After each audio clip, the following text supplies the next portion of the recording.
Hi, and welcome back, everyone, to Reflect Forward. I'm your host, Carrie Siggins, and I am so happy you are here today. So, today I want to talk about how to run an effective meeting. I've been thinking about this a lot because everybody is meetinged out, and there are so many bad meetings out there. And I don't think leaders are putting enough focus on how they are structuring their meetings. Um, I love the statement, no agenda, no attenda. But the issue is that even if you have a good agenda, it doesn't make a meeting great. You can do a lot with an agenda to help put focus on the meeting, to make sure everybody understands what the meeting is for, and to get very clear on what kind of outcomes you expect from people. So I tend to organize my meetings around the outcome that I want and then set my agenda up. So the first thing we do is I think about why. Why are we having this meeting? What is the specific purpose? What do I want to accomplish from this meeting? That's very important. If you are not clear on that, then don't have the meeting. Next, think about what you want to talk about. What topics need to be on the agenda?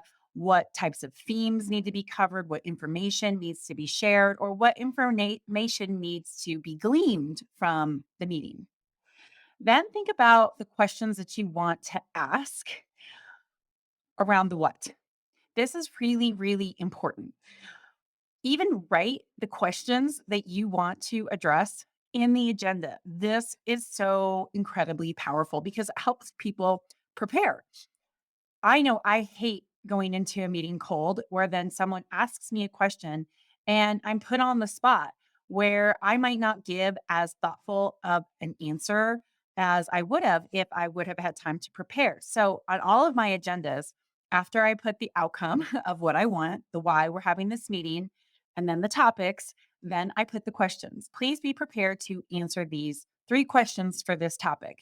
It helps people come so much more prepared and it helps them participate in a way that's really impactful rather than either not saying anything because they didn't have time to think, which there are a lot of people, this particularly introverts, who need time to process, or those of us who can just spew out an answer, but it might not be as thoughtful as it could have been. Next, think about who you want at the meeting. I am a big believer that if you have more than 10 people in a meeting, that it is the wrong meeting, that you have not tightened the agenda and you do not have a good communication plan after the meeting. If people are coming to meetings to find out information and not to actually participate, then your meetings are ineffective and you need to rethink that. So think about who is attending and why they're attending and how they're going to participate and then how they're going to be able to share who they're going to be able to share the information or the outcomes of those meetings with once they are done. It's really important. Try to pare down the meetings. I think it is Jeff Bezos who has the one pizza rule. If you can't feed everybody in the meeting with one pizza, then it means that there's too many people in it. I tend to agree with that. And so really, really think about the size of your meetings and who's attending and the communication flow after the meetings. So it can be the right people, the right amount of people, and then the right communication afterwards. Next, you need to think about the timing of the meeting and how long you want that meeting to be. You want an effective length of meeting, but you also don't want to schedule it for an hour when it can really get done in 45 minutes. So be really thoughtful about the agenda. And I know it can be tempting to try to put time limits on each of the topics so that way that you can flow through it. But having that type of rigidity, especially when you have an outcome of the meeting that really requires, brainstorming or really requires a lot of input or decision making, then that kind of rigidity can stop communication flow. So again, if in a meeting is really to share information, think about a different way to do that and then don't jam your meetings filled with so many agenda items that you can't get to the heart of it. So I tend to think that for an hour meeting, you really shouldn't have more than three topics, maybe even two, if you really do need to get to an outcome that everybody can buy into and that everybody gets to participate in. So, really, what you want to think about is how many topics you need from that meeting, what the outcome is, and then how long you think it's going to take to be able to get everybody's input, where everybody has the opportunity to answer the questions that you have set out, and then set the meeting length up around that. So that's how I run my meetings. I started doing this with my board of directors, and it changed everything because I want my board to be able to come to our board meetings and provide a lot of impact. And setting up the agenda is really, really important. And so I had a good friend who guided me in this, and now I use it in all of the meetings that I run. And I find that it's so much more effective.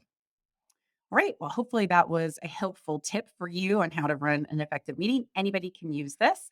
And I'll have it in the show notes with those very specific things so that you can go onto my website and be able to use it as a reference for how to run effective meetings.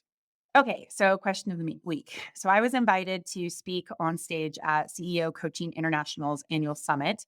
CEO Coaching International is the firm that I use for executive coaching. My coach is Chris Larkins. He was my very first guest on this podcast. And so I love them. And they have an annual summit where they bring in phenomenal speakers. Jesse Itzler was there, who's the husband of Sarah Blakely from Spanx, and he's done so many amazing things. Oh my gosh, he was such a great speaker.